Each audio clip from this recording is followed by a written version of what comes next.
तो दोस्तों IFCI limited ने अपने क्वार्टर वन के नंबर को डिस्क्लोज कर दिया है। तो चलिए देखते हैं क्या है क्वार्टर वन के नंबर्स के अंदर। डाटा बेसिकली क्लोज में है। तो देखिए पिछले क्वार्टर की बात करें तो पिछले क्वार्टर में कंपनी 5 करोड़ के आसपास का रेवेन्यू जनरेट किया था। पिछले साल 319 करोड़ के आसपास, जबकि अभी देखें तो बढ़ के 387 करोड़ कंपनी का जो रेवेन्यू है वो आपको जाता हुआ देखने को मिला। तो साल से साल देखें तो साल से साल कंपनी के रेवेन्यू के अंदर एक अच्छी खासी तेजी आपको देखने को मिली। लगभग बोल सकते हैं 23% के आसपास का जंप आपको देखने को मिला है साल से साल कंपनी के रेवेन्यू के अंदर।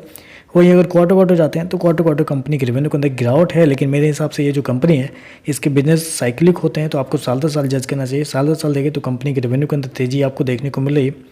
कंपनी के इंटरेस्ट इनकम की बात करते हैं, पिछले क्वार्टर में 270 करोड़ जनरेट किए थे, पिछले साल मात्र 54 करोड़, अभी देखें तो बढ़ के 120 करोड़ के आसपास आपको जाता हुआ देखने को मिला। तो साल से साल देखें तो कंपनी का इंटरेस्ट इनकम लगभग 2.5 गुना आपको होता हुआ देखने को मिला, जो कि एक अच्छी बात है।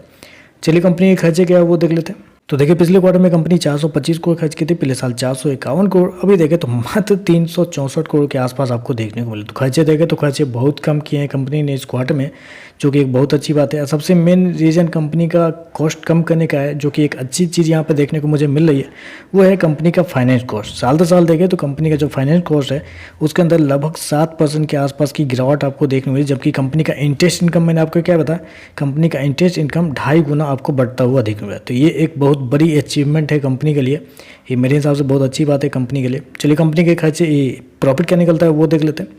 तो देखिए पिछले क्वार्टर की बात करें तो पिछले क्वार्टर में कंपनी 157 करोड़ के प्रॉफिट में थी, पिछले साल 129 करोड़ का लॉस था, जबकि अभी देखें तो कंपनी का जो लॉस लगभग 88 करोड़ के आसपास आपको जाता हुआ देखने को मिल रहा है। कंपनी के लॉस देखें तो साल से साल कम होते हुए देखने को मिल रहे हैं, लेकिन इस क्वार्टर में क्या हुआ है ये भी आप गौर कीजिए।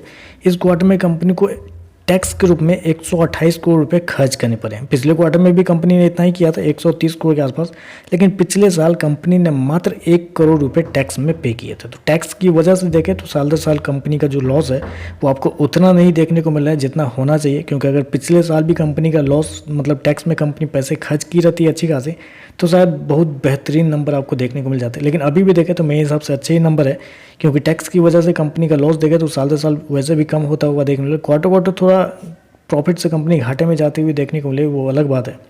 चलिए कंपनी के EPS क्या है वो देख लेते हैं। तो देखिए पिछले क्वार्टर में कंपनी का EPS 54 पैसे के आसपास था, पिछले साल 56 पैसे माइनस का, अभी देखें तो 41 पैसे माइनस का आपको देखने को मिला। तो ओवरऑल अगर देखा जाए तो मेरे हिसाब से कंपनी के नंबर ओके, मतलब बेहतर ही आप कर सकते हैं, क्योंकि देखिए सबसे अच्छी चीज़ मुझे यहाँ पे ये निकल कर आ रही है कंपनी का इंटरेस्ट इनकम, क्योंकि इस कंपनी का जो मेन बिजनेस जो है यहीं से जनरेट होता है, और वो अगर आप देखते हैं तो आपको साल दर साल डबल से भी ज़्यादा होता हुआ देखने मिले, जो कि बहुत अच्छी बात है यहाँ पे।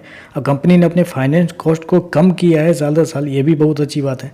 तो सारी चीज़ें देखें तो टेक्निकली नंबर अच्छे देखने को मिल रहे हैं। हालांकि क्वार्टरली बेसिस पे देखें तो कंपनी के नंबर कमज़ोर है, लेकिन हमें क्वार्टर जज नहीं करना है, हमें साल दर साल ही जज करना है। तो कंपनी के नंबर अच्छे मुझे देखने को मिल रहे हैं। बाकी देखते हैं मार्केट का रिएक्शन कैसे इस नंबर पर आपको देखने को मिलता है। तो चलिए बस आज के लिए बस इतना है। वीडियो पसंद आए तो लाइक कीजिएगा, साथ में साथ चैनल को सब्सक्राइब जरूर कीजिएगा। धन्यवाद।